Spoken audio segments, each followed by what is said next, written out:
وحير سؤال شرقي سؤال مهم واحد سؤال مهم وهذه نافع يسوى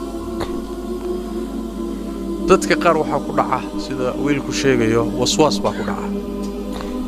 shaytaanku waa cadow marka hore haduu ku guuleysto in cibaadada aad banaanka inaadan imaanin ba oo cibaadada ka hor istaago uu sameeyo haduu yeeli waayo ka guuleysato oo cibaadadii soo gashana cibaadada dhexdeedu kuugu imaanaya wuxuu sameeyaa inuu cibaadada ka waswaasiyo marka waswaasku wax weey ruuxii wuxuu isleeyahay ku dhahaya shaytaanka ku dhahaya wuxuu ku leeyahay shay aan qabatay wuxuu ku leeyahay si sax ma u qabanay ee hadda sax sooba waad weysiisatay wuxuu ku leeyahay weysadaada waxba ka khaldanaa marka saas dihi waa run ee sax salaadii baad gashay Allahu akbar baad tiri wuxuu ku leeyahay Allahu akbar ta tiri kaale kaafka ama qalad ak agow kaafka ma sixini bal ku noqo akbar markaad hadana wuxuu ku leeyahay raacda hadana wax ka khaldanay hadana ku noqo markale wuxuu ka soo kuleeyahay maya Allahu akbar waad kala goysay xiriiri Allahu akbar marba meel buu ka soo galay mar wuxuu ku leeyahay waxba ka soo tifqay neef baad wada ka tifay mar wuxuu leeyahay xubinkaaga taranka waxba ka soo baxay yaa weysidii baa ka jabtay dad far badan baa cudurkaasi ku dhacaa waa cudur khatar ah cudur halis ah ruux haduu ku dhaco dadka marka dambe wuxuu gaarsiiyaa waalasho junuun wuxuu gaarsiiyaa in cibaadadii intay ku adkaato marka dambe uu isaga tago cibaadadii iyo diinta ba isaga tago wuxuu gaarayaa heer aadan xamili kareynin ma wadi kartid waana meeshuu doonayo shaytaanku inuu dadka gaarsiiyo waxa la rabaa marka waswaaska noocaas mar wuxuu ka bilaabayaa cibaadada iyo tahaarada iyo salaada marka laga tago mar tawxiidka iyo aqeedadu ka galaya sooma nabiga noo sheegay sallallahu alayhi wasallam uu ku iimaanaya markaas wuxuu ku leeyahay samada yaa abuuray Allah dhulka yaa abuuray Allah adiga ku abuuray Allah Allah yaa abuuray ku dhig sooma garan marka waxa tiraahdaa ilaahay baa rumeeyay waswaaskan iska xid waxaan u baahnaa marka waxaan doonayaa inaan dhowr idin siiyo talooyin oo dadka waxaas ku dhacay sidii isaga daaweyn lahaayeen kow talada koobaad wax weeyaan horta ilaahay magan galkiisa iyo inaad ilaahay magan gasho ku dadaal وإما ينزغنك من الشيطان نزغ فاستعذ بالله أعوذ بالله من الشيطان الرجيم دعوين لك حرس حداد جرا دعوين كابدي وحد هذا آخر سطاع سورة برب الناس قل أعوذ برب الناس ملك الناس إله الناس أيضا روح يكون صاب سنتها وسواس كالشيطان كود الله كما ينقليش سو قضب ما قضب كاللبادي وحويان warka uu ku sheegayo har rumaysanin saxna haysdin intaad rumaysato sax haysdin beeni waa qodobka ugu muhiimsan waa nabigaana inuu kula tiriyay sallallahu alayhi wasallam warkiisa beeni wuxuu rasuulku sheegay sallallahu alayhi wasallam adoo salaad ku jiro ku iimaanaya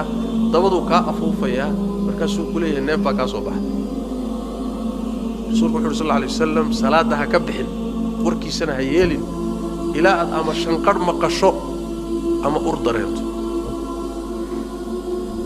يا بريا هوستو دحدو دو كاتا تابنيا إلا واحد بلاي قوا ومعه ونود جرابه صوما بريا دحدو دو كاتا تابنيا مركاسو كدغاي wax ka soo bixin xubinka taranka Soomaaliya waxa laga yaabaa inuu caliye marmari يا ويلاهد والله كادي با ka soo daadantay mar salaada ka baxo soo istijeyso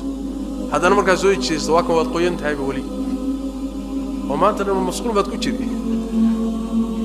saas daradeed nabigu kii waswaaskaas ku dhacay wuxuu yiri markaad salaamada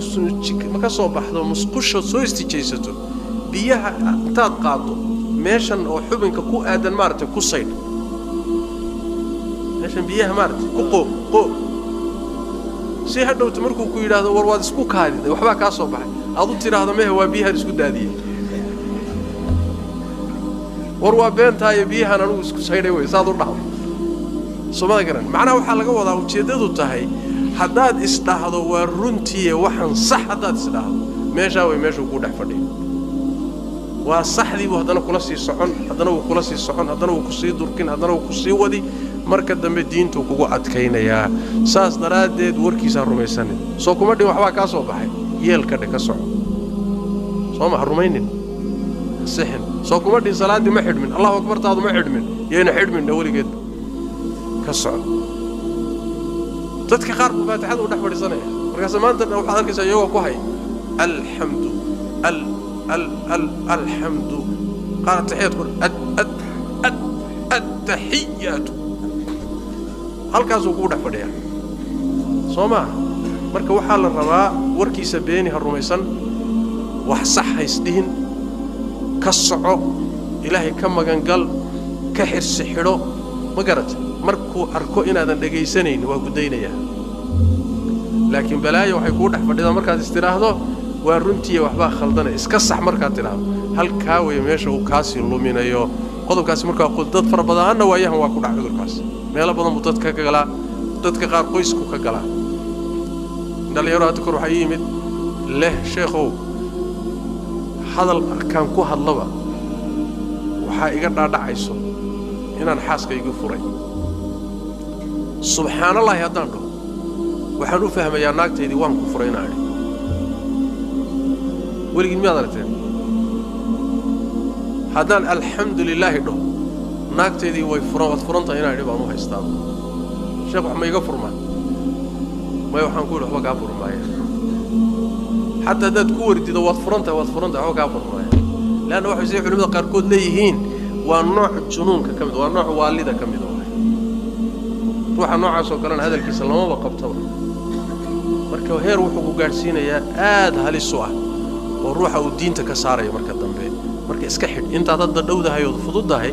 la dagaalan qaabkaana isaga daawo insha allahu tacaala wafaqakum allah wajazaakum allahu khayran ilaahay tawfiiq hayna waafajiyo khayran allah inoo sahlo